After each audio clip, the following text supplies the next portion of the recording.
Good morning students. आज की इस वीडियो में हम कॉन्ट्रैक्ट ऑफ एजेंसी के बारे में पढ़ने जा रहे हैं।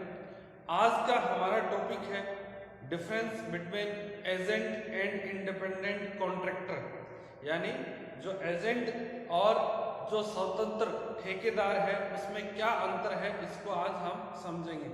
साथ ही how to create an agency, यानी जो एजेंसी है उसकी स्थापना किस प्रकार से की जाती है उसके बारे में भी पढ़ेंगे। तो आइए आज के इस वीडियो की शुरुआत करते हैं और समझते हैं कि व्हाट इज द डिस्टिंक्शन और difference between agent and independent contractor. अब देखिए, लास्ट वीडियो में हमने difference between agent and servant के बारे में पढ़ा था, यानी एक जो नौकर होता है और एक जो एजेंट है उनमें क्या अंतर है।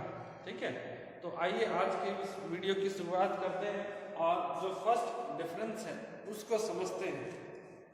देखिए, वैसे जो एजेंट है और इंडिपेंडेंट कॉन्ट्रैक्टर, इंडिपेंडेंट कॉन्ट्रैक्ट का मतलब क्या? कॉन्ट्रैक्टर जनरली वह व्यक्ति होता है जो किसी अन्य के द्वारा असाइन किए गए कार्य को पूरा करता है। ठीक है, और इंडिपेंडेंट कॉन्ट्रैक्टर उसे कहते हैं, देखिए, वह कॉन्ट्रैक्टर जो अपने एम्प्लॉयर के द्वारा असाइन किए गए, सौंपे गए कार्य को पूरा करता है, परंतु वह अपने जो फ्रीडम में रहकर पूरी स्वतंत्रता के साथ अपनी मर्जी के अनुसार उस कार्य को जो है एम्प्लॉयर की गाइडलाइंस के अकॉर्डिंग पूरा करता है। लेकिन कार्य किस प्रकार से जो है वह करेगा, तो इस कार्य को करने के लिए जो इंडिपेंडेंट डायरेक्टर है उसके पास पूर्ण रूप से स्वतंत्रता होती है। दूसरी तरफ हम बात करें एजेंट, तो एजेंट है उसे ऑलवेज जो है अपने जो प्रिंसिपल है उसके control, direct control and supervision में ही कार्य करना पड़ता है। तो ये बेसिक अंतर है जो इंडिपेंडेंट कॉन्ट्रैक्टर एंड एजेंट के बीच में। तो अब यहाँ पर हम जो अदर डिफरेंसेस हैं जो डिटेल से उसको पढ़ेंगे। तो फर्स्ट है कंप्लायंस ऑफ डायरेक्शंस।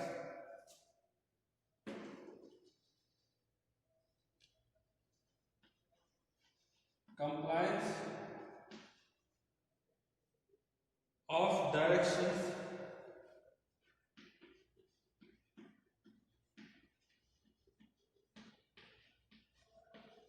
और आपको मैं एक बात बता दूं, एग्जाम में बहुत बार ये पूछा जाता है कि डिफरेंस क्या होता है एजेंट एंड इंडिपेंडेंट डायरेक्टर के बीच। तो इस क्वेश्चन को 8 मार्क्स के तौर पर या फिर कई बार 2 मार्क्स के अंदर भी पूछा जा सकता है। तो आप जो क्वेश्चन जो है उसके जो भी रिक्वायरमेंट को देखकर आप इसे 2 मार्क्स के तौर पर भी अटेम्प्ट कर सकते हैं और जो 8 मार्क्स है उसके तौर पर भी अटेम्प्ट कर सकते हैं। तो देखिए, फर्स्ट है कंप्लायंस ऑफ डायरेक्शंस, यानी जो निर्देशों की अनुपालना के आधार पर एजेंट एंड इंडिपेंडेंट कॉन्ट्रैक्टर में क्या अंतर है। एजेंट में क्या है देखते हैं। N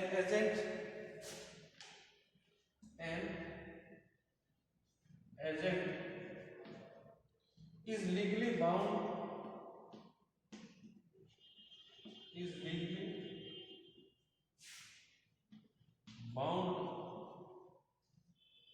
to comply the directions of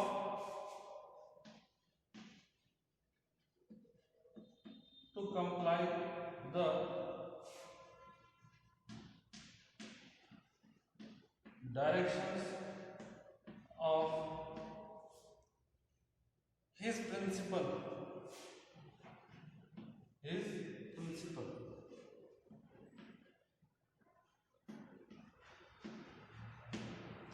independent contractor का क्या सिस्टम है? Whereas a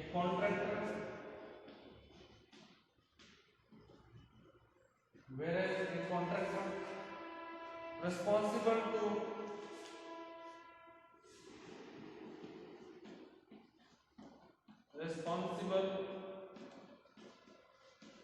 to act only in accordance with the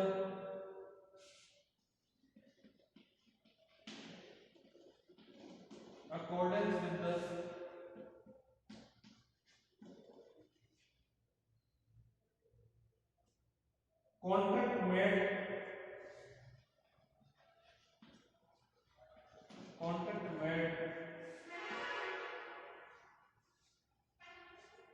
made with any party,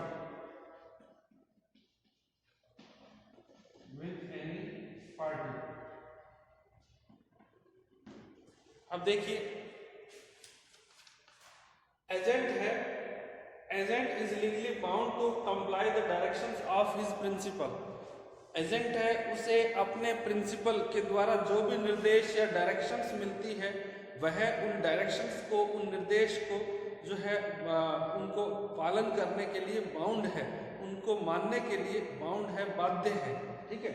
but हम बात करते हैं कॉन्ट्रैक्टर का, तो contractor responsible to act only in accordance with the contract made with any party. और देखिए जो कॉन्ट्रैक्टर है वह केवल जो भी कार्य करता है वह उस कॉन्ट्रैक्ट के अनुसार करता है जो कॉन्ट्रैक्ट उसने किसी थर्ड पार्टी के साथ किया है, ठीक है ना। तो एग्जाम्पल इसके अलग अलग हैं।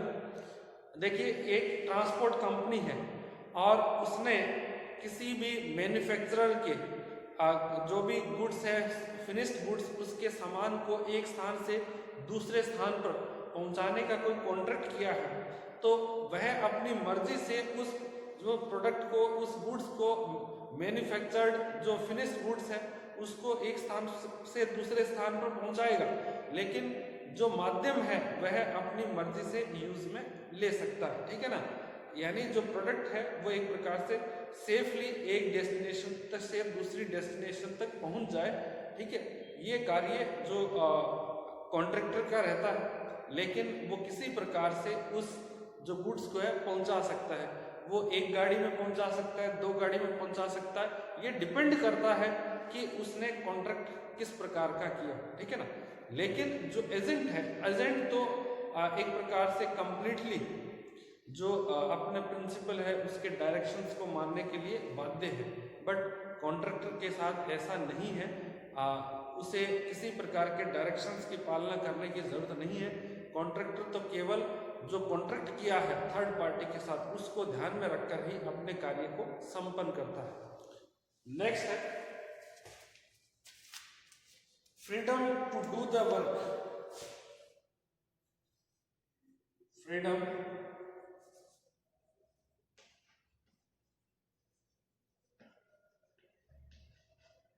To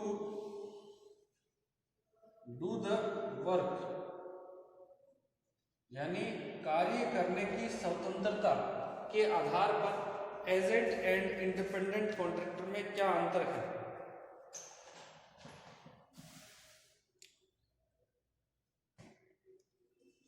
An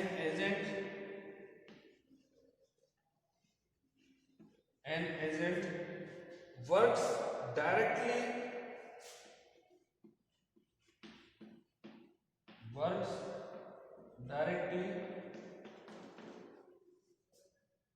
in the control of the principal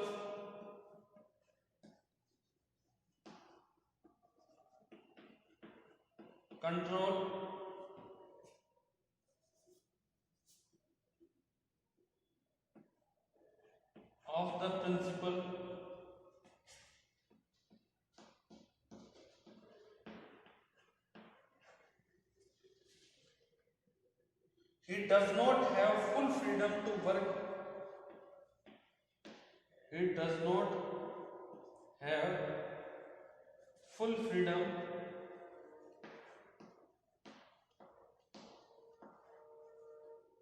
to work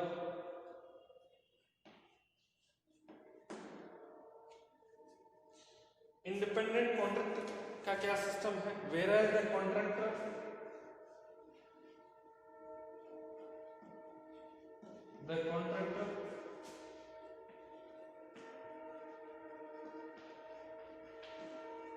contractor gets full freedom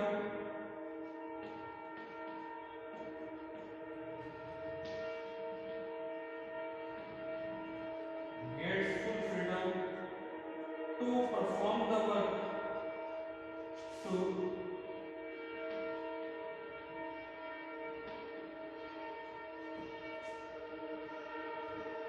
to perform the work। अब देखिए जो एजेंट है उसे अपने प्रिंसिपल के कंप्लीट डायरेक्शंस में काम करना पड़ता है। जिस प्रकार का डायरेक्शंस या जिस प्रकार का जो नियंत्रण प्रिंसिपल के द्वारा एक्सरसाइज किया जाता है, रखा जाता है, उसी नियंत्रण की जो व्यवस्था में एजेंट कार्य करता है। ठीक है, यानी एजेंट कभी भी फ्री होकर या कंप्लीट फ्रीडम के साथ कार्य नहीं कर सकता। बट हम इंडिपेंडेंट कॉन्ट्रैक्टर की बात करें तो इंडिपेंडेंट कॉन्ट्रैक्टर है वह फुल फ्रीडम के साथ कार्य कर सकता है। ठीक है ना, क्योंकि इंडिपेंडेंट जो कॉन्ट्रैक्टर है उसे एक बात का ध्यान रखना है कि जो कॉन्ट्रैक्ट किया है इंडिपेंडेंट कॉन्ट्रैक्टर ने किसी भी थर्ड पार्टी के साथ उस कॉन्ट्रैक्ट में जो भी कार्य उसे सौंपा गया है उस कार्य को वह पूरा करे, लेकिन किस प्रकार से करना है उस कार्य को पूरा, इसके लिए कॉन्ट्रैक्टर के पास पूरी फ्रीडम है। तो अपनी फ्रीडम का यूज करते हुए जो इंडिपेंडेंट कॉन्ट्रैक्टर है वो कॉन्ट्रैक्ट में किए गए कार्य को संपन्न कर सकता है। नेक्स्ट है representation of the principal.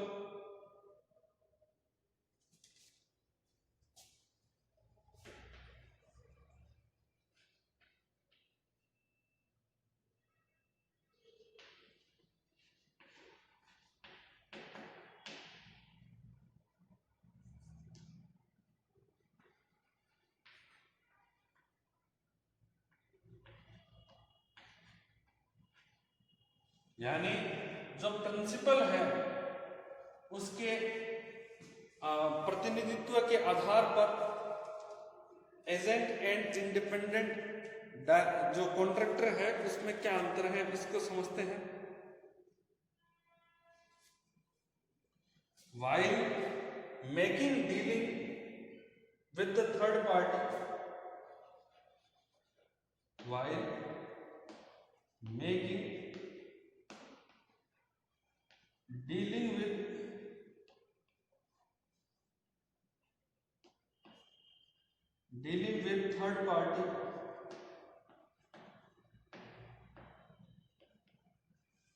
third party, the agent represents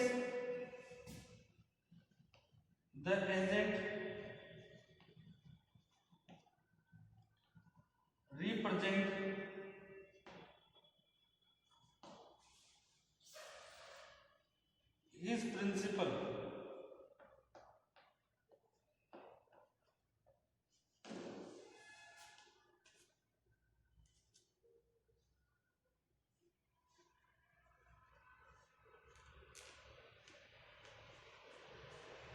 but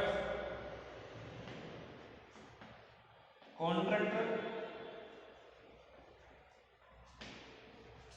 does not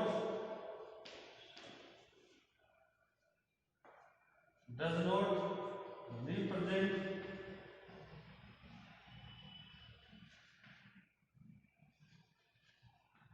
his employer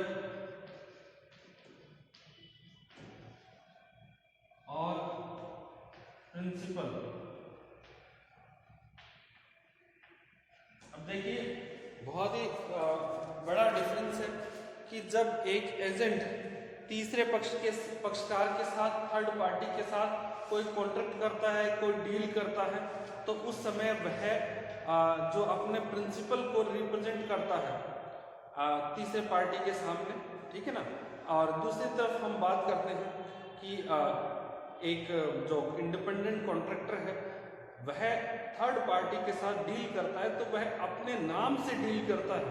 ठीक है ना, वह ना तो एम्प्लॉयर को रिप्रेजेंट करता है ना ही प्रिंसिपल को रिप्रेजेंट करता है। ठीक है ना, तो एक बात इसका एग्जांपल देके आप समझ सकते हैं कि जैसे कोई भी LIC का एजेंट है और LIC की पॉलिसी सेल कर रहा है तो किसको रिप्रेजेंट कर रहा है?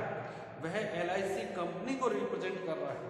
दूसरी तरफ जैसे एक कॉन्ट्रैक्टर है और जिसका काम है जो घर का कंस्ट्रक्शन करना, ठीक है ना, यानी कंस्ट्रक्शन क्या काम से जुड़ा हुआ कोई कॉन्ट्रैक्टर है और उसने आपके घर को कंस्ट्रक्ट करने का कॉन्ट्रैक्ट किया है, ठीक है ना, कि वह आपको जो है घर बना के देगा। अब देखिए यदि वही कॉन्ट्रैक्टर किसी अन्य व्यक्ति के साथ कोई डील करता है तो वह आपको रिप्रेजेंट नहीं करेगा, वह अपने आप को रिप्रेजेंट करता है, अपने नाम से कॉन्ट्रैक्टर थर्ड पार्टी के साथ डील करेगा। तो ये बहुत बड़ा डिफरेंस है एजेंट एंड जो इंडिपेंडेंट कॉन्ट्रैक्टर में। इन तीनों डिफरेंसेस को आप नोट कर लें। आप वीडियो पॉज करके आप नोट कर सकते हैं, स्क्रीनशॉट ले सकते हैं या लिख सकते हैं। उसके बाद हम जो नेक्स्ट डिफरेंस है उसको पढ़ेंगे।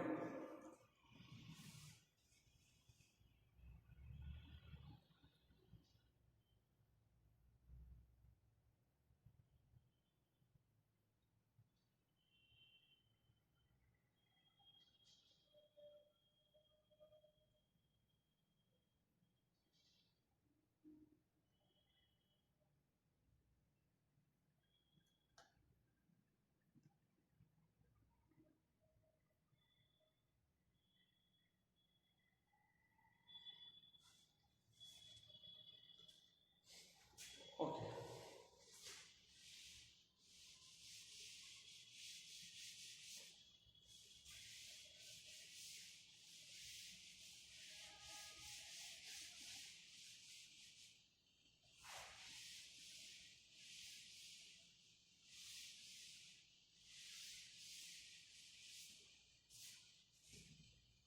नेक्स्ट डिफरेंस है change in position.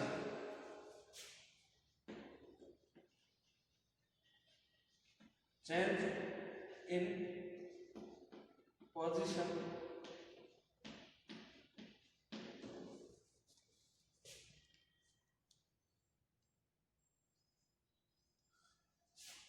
in no situation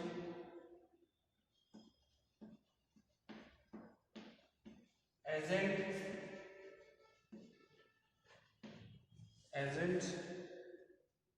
can convert himself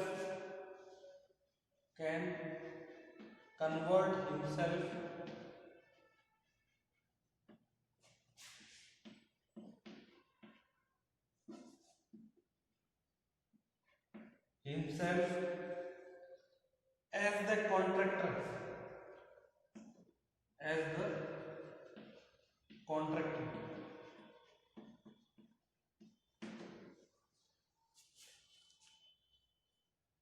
whereas a contractor may convert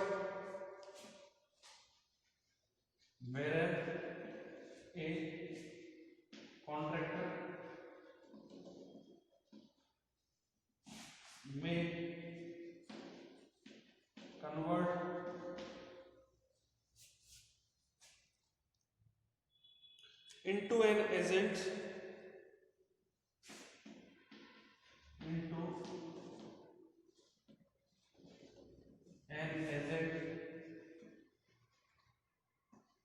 in special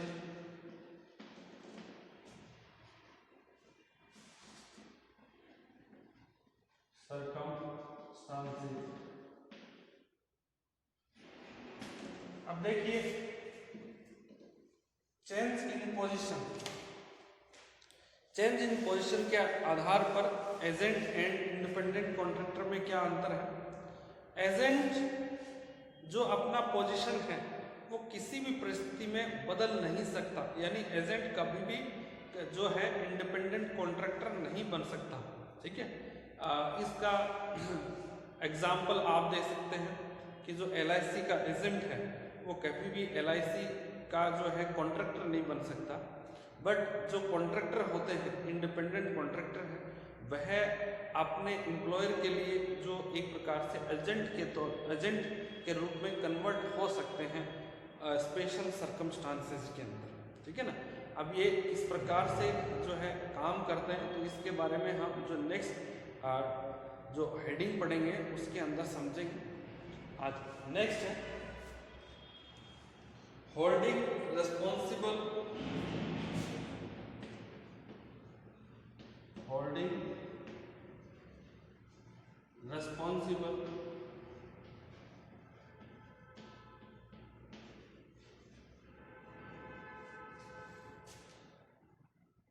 agent में द प्रिंसिपल में be the principal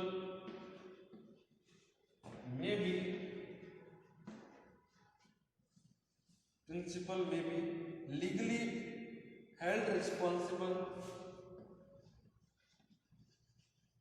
legally held responsible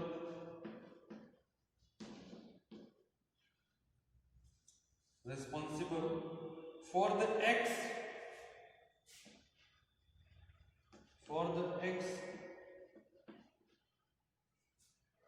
done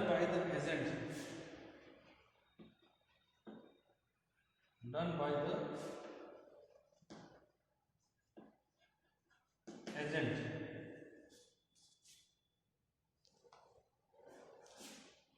but the principal cannot be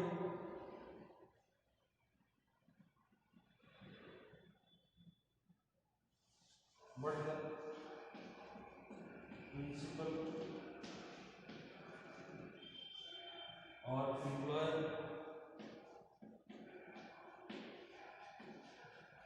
cannot be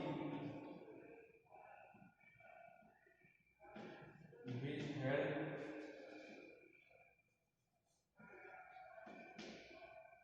responsible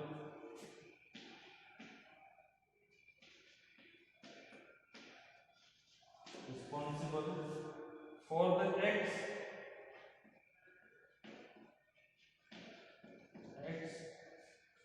done by the contractor,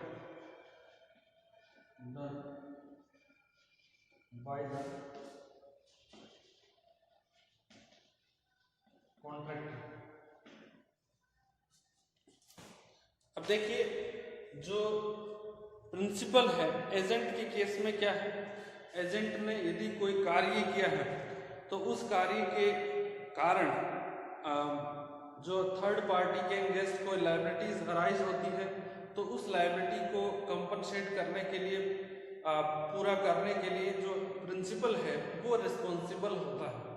but यदि हम independent contractor की बात करें तो independent contractor के द्वारा यदि कोई कार्य किया जाता है तो उसके लिए जो उसका प्रिंसिपल या जो एम्प्लॉयर है वह जो है रिस्पॉन्सिबल नहीं होता है, बल्कि जो कॉन्ट्रैक्टर है वह खुद उस कार्य के प्रति रिस्पॉन्सिबल होता है यदि कोई थर्ड पार्टी के अगेंस्ट कोई लायबिलिटी अराइज होती है तो इस प्रकार से ये डिफरेंस है एजेंट एंड इंडिपेंडेंट कॉन्ट्रैक्टर में। और उम्मीद है आपको ये डिफरेंस समझ में आया है। इसके बाद जो है हम नेक्स्ट टॉपिक पढ़ेंगे how to create the agency, ठीक है ना, यानी एजेंसी का सृजन या निर्माण कैसे होता है, एजेंसी जो है संबंध किस प्रकार से स्थापित किए जाते हैं और जो मेथड्स क्या है एजेंसी को क्रिएट करने का। तो आज के लिए इतना ही। Thank you so much.